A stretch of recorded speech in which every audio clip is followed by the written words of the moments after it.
오늘 하나님께서 우리에게 주시는 말씀은 마태복음 2장 5절부터 6절 말씀입니다. 마태복음 2장 5절과 6절 말씀입니다.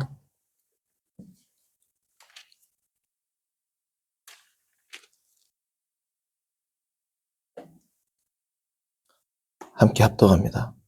이르되 유대 베들레헴이오니 이는 선지자로 이렇게 기록된 바 또 유대 땅 베들레헴아 너는 유대 고을 중에서 가장 작지 아니하도다.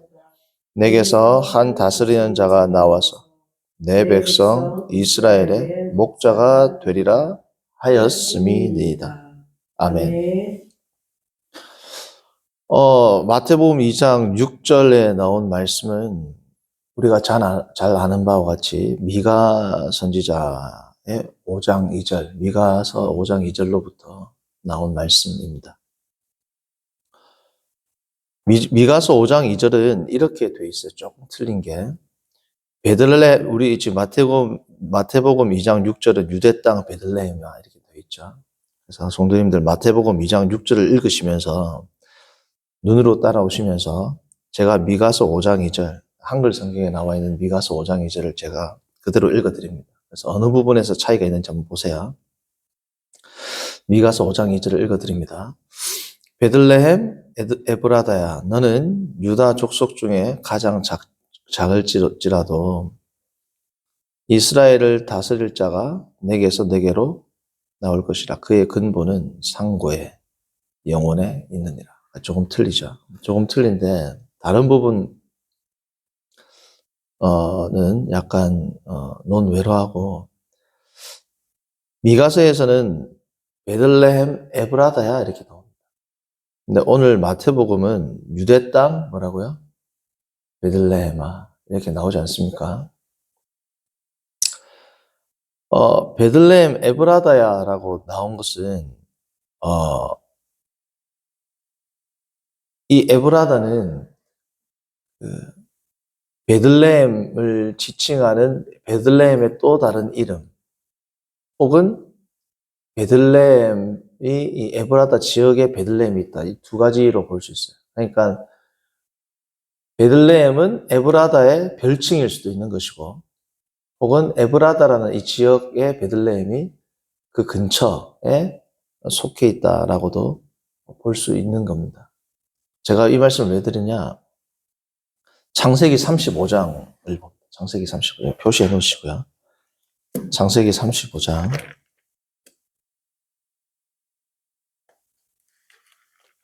창세기 35장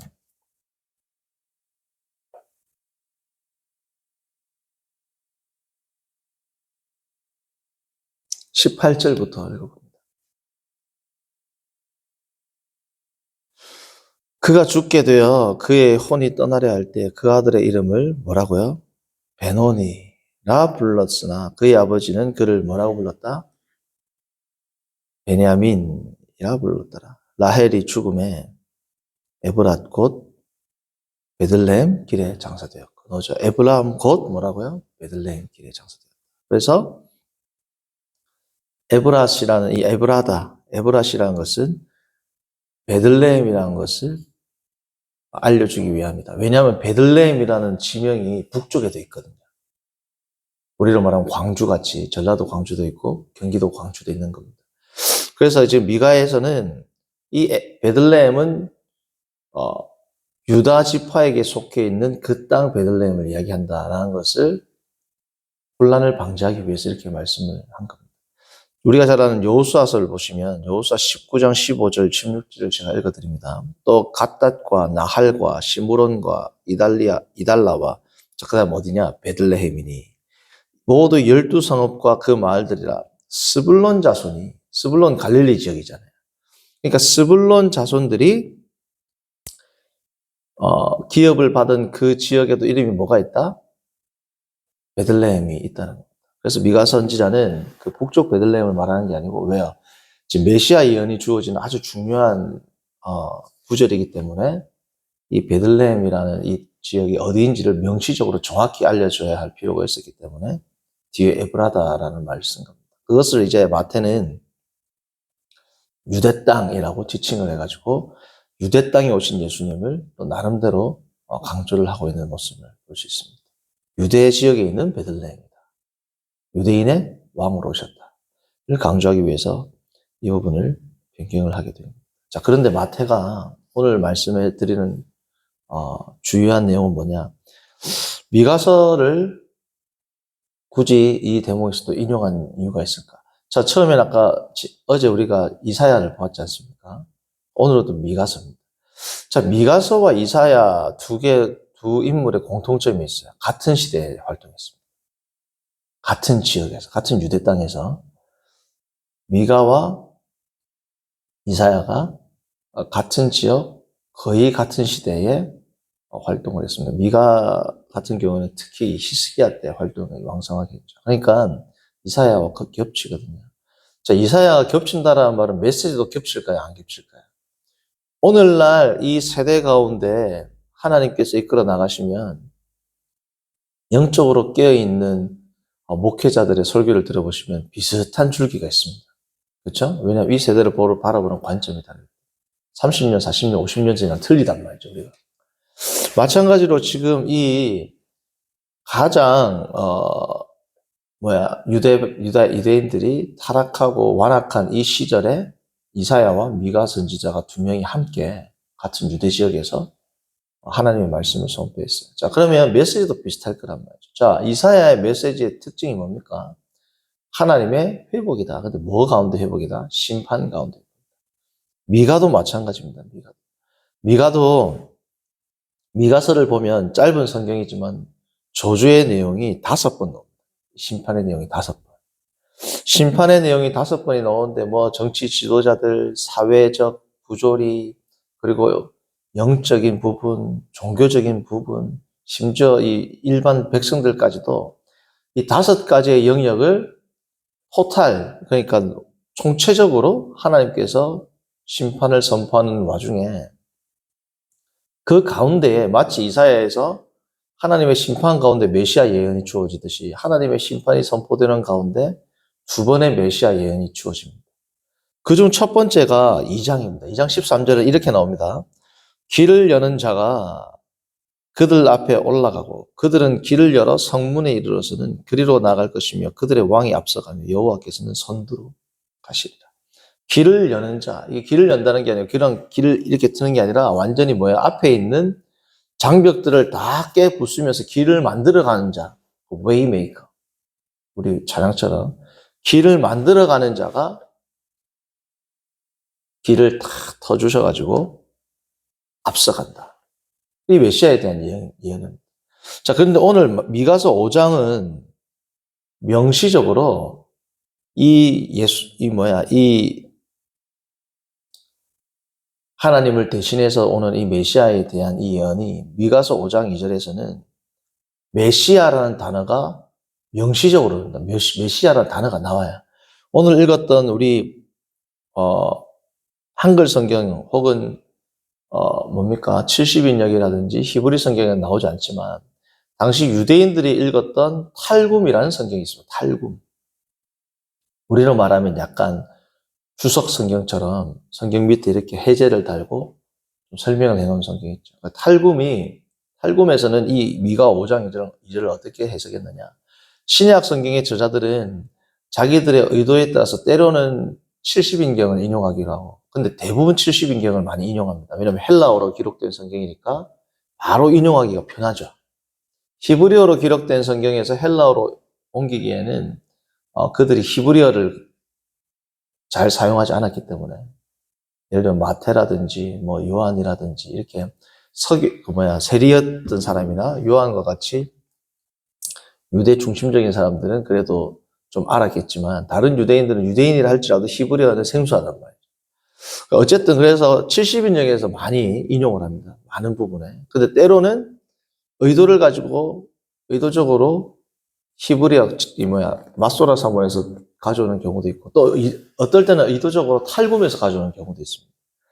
자, 미가서 5장 2절 같은 경우에는 오늘 한글 성경에는 나오지 않지만 탈굼역을 보면 탈굼 성경을 보면 어떻게 써져 있냐면 미가서 5장을 이렇게 써놨습니다. 5장 2절을 원래 히브리어 성경은 5장 1절입니다. 어찌되었든 이렇게 써놨습니다.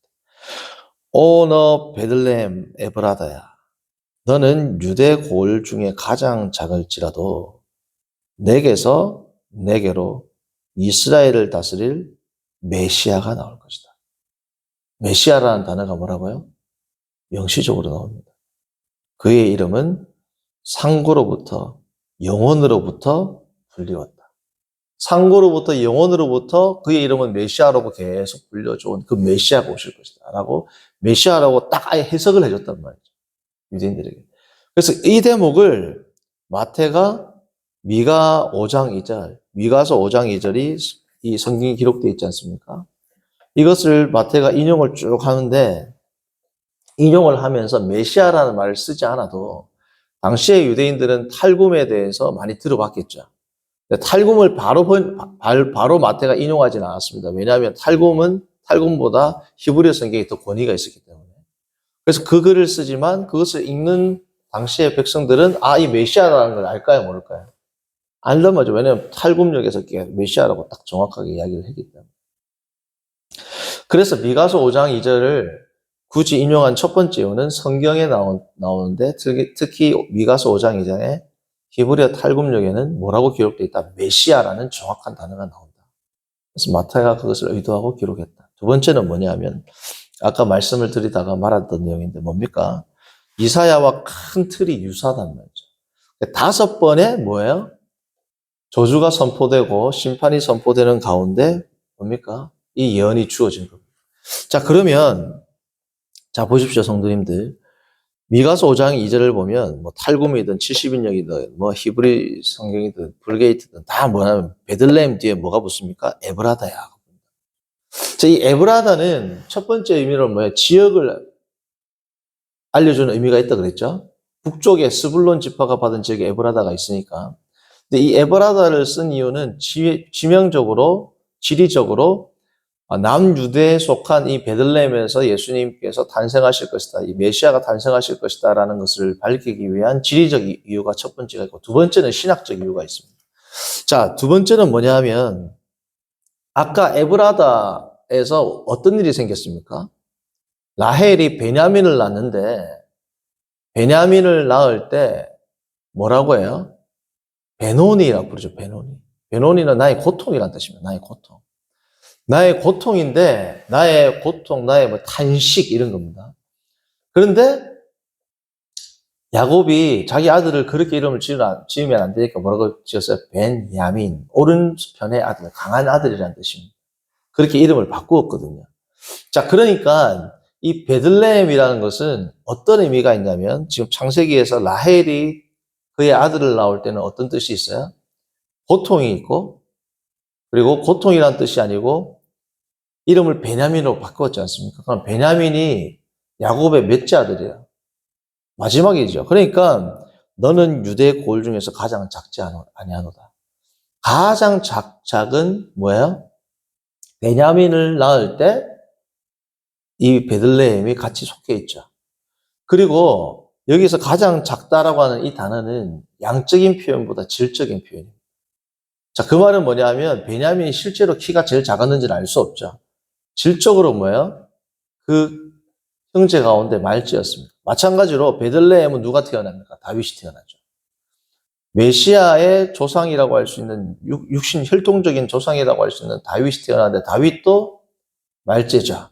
그러니까 이러한 것들을 고려해서 베들레헴 에브라다야 너는 유다족 속 중에서 뭐라고? 가장 작을지라도 혹은 마태에서는 가장 작지 아니하도다 이렇게 얘기를 했었던 거죠. 그러니까 이 말은 베냐민이나 누구야? 이 다윗이 말제였다. 두 번째, 베냐민의 원래 이름이 베노니 이렇게 있었으니까 부정적이에요, 긍정적이에요. 원래는 부정적이지만 야곱에 의해서 족장에 의해서 하나님의 언약을 받은 수요자에 의해서 이 이름이 좋은 이름으로 바뀌어야 안 바뀌어요. 베들레헴에서 이 메시아도 이러한 존재로 오실 것이다. 가장 연약한 존재로 오시지만 뭐예요? 이스라엘 전체를 바꾸실 그러한 존재도 오실 것이다. 라는 이 전체적인 뭐예요? 뉘앙스가 미가서 5장 2절에 담겨 있습니다. 이것들은 우리는 성경을 연구해야지만 알 수 있는 부분이지만 당시의 백성들은 딱 들으면 알아요, 몰라요? 대번에 안단 말이죠. 우리가 어떤 노래를 듣습니다. 그럼 이 노래는 누가 불렀고 언제 시대쯤이고 대충 알잖아요. 요즘 아이돌은 성도님들이 예를 들면 TV를 안 봤으면 모르겠지만 옛날에 어떤 노래들은 딱 들으면 요게 언제쯤이다. 내가 학창 시절이다. 누가 불렀다. 남자가 불렀다. 여자가 불렀다. 장르는 뭐다. 연구 안 해도 알아요, 몰라요? 안단 말이죠. 그러나 시편을 우리가 지금 연구할 때는 어떻게 다 이거 연구해야 됩니다. 마찬가지로 미가서 5장 2절을 마태가 인용했을 때는 딱 듣는 백성들은 이 뉘앙스가 바로 와야 하나요? 바로 온단 말이죠. 그러한 것들을 고려해서 미가 선지자가 이 성경을 인용했다. 그리고 마지막 세 번째는 미가 선지자가 이 내용을 이 예언을 선포할 때 5개 하나님의 심판 가운데 선포됐다 그랬죠. 가장 유대인들이 영적으로 침체된 시기, 모든 총체적인 난군, 영적으로 그리고 육적으로, 사회학적으로, 지도자들, 그리고 종교적으로 모든 부분이 토탈리티, 완전히 타락했을 때 그때 유일한 소망으로 주어진 게 뭡니까? 미가서 5장의 예언이란 말이죠. 마찬가지로 지금 이때 당시 마태가 이 성경을 기록할 때 예수님이 오실 때 당시는 완전히 종교가 이스라엘 역사 가운데 가장 타락했을 때. 제사장도 사독 가문의 정통 제사장이 아니라 로마가 그냥 세워버리고 그 이전엔 하스모니안 왕가에서 자기 마음대로 제사장을 왕이자 제사장이 같이 태워주고 그러니까 이스라엘 역사 가운데 제사 제도가 가장 타락했을 때가 언제다? 이때란 말이죠. 그러니까 그래도 옛날 구약 때는 타락했다 그래도 정통 제사장 가문에서 세워졌습니다. 지금은 자기 마음대로 우리로 말하면 대통령이 임명한다. 옛날에 일제시대, 더 정확하게 일제시대 일본 천황이 자기 말 잘 듣는 사람, 아무것도 성경도 모르는데 그냥 세워놓는다. 그런 경우, 그렇게 완전히 혼탁하고 타락한 이 시대에 미가를 통하여 메시아를 예언한 것처럼 이 시대에 이 미가서의 이 예언이 온전히 예수 그리스도를 통하여 성취되게 될 것이다. 라는 그 예언, 그리고 이 예언의 성취를 다룬 것이 오늘 우리가 읽었던 미가서, 마태복음 2장 5절에서 6절이 되는 겁니다. 그래서 오늘 말씀의 제목은 뭐냐? 유일한 소망이신 예수 그리스도. 성도님들, 유일한 소망이신 예수 그리스도께서 이 성탄에 탄생하신 성탄에 물론 12월 25일은 아니지만 어쨌든 우리가 이 기간을 예수님이 탄생한 날짜로 기념하고 있지 않습니까? 예수님께서 오신 이 거룩한 날을 우리가 생각하면서 우리의 삶의 유일한 소망이고 우리의 삶뿐 아니라 온 인류의 유일한 소망으로 오신 예수님을 찬송하고 그리고 묵상하고 감사하는 복된 하루가 되기를 바랍니다. 아멘. 선하신 하나님 아버지, 오늘 우리가 마태복음의 말씀을 통해 미가서에서 예언되었던 그 메시아의 예언이 우리 마음 가운데 마태가 마태복음을 쓰는 그 시대 상황 가운데 성취되었음을 또 기록했던 것을 다시금 살펴보면서 오늘날도 우리에게 유일한 소망이 되시고 희망이 되시고 힘이 되시는 그 예수님께 감사와 찬송과 영광을 올려드립니다. 하나님 아버지, 어두운 세상 가운데 오직 예수 그리스도 한 분 우리의 소망과 우리의 빛과 우리의 등과 우리의 불로 삼음으로 오늘 하루도 주께 영광 돌려드리고 예수님 오심에 감사하며 깊이 묵상하는 가운데 주님 은혜를 풍성히 누리는 거룩한 하루 되도록 인도하여 주옵소서. 예수님의 이름으로 기도합니다. 아멘. 하늘에 계신 우리 아버지여, 이름이 거룩히 여김을 받으시오며